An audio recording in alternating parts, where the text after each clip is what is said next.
Alright guys, today we are going to make a roast lamb rack.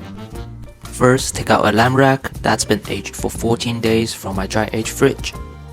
As the exclusive chef of SICAO dry age fridge, I must praise our aging cabinets here.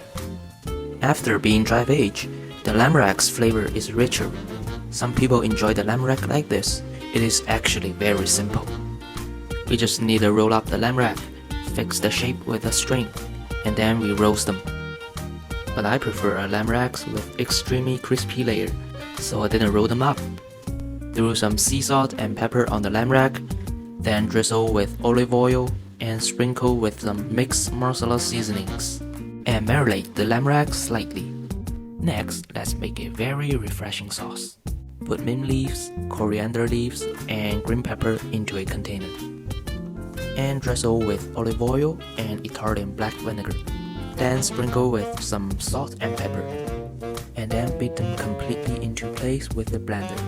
Since we want masala flavor, we should also put masala seasonings into sauce. Next, boil them in a frying pan with moderate heat, without putting oil in the pan, and fry the lamb racks with the oily side down. After frying, the Maillard reaction is very uniform, and then we put garlic in. Then add some salt-free animal butter and thyme.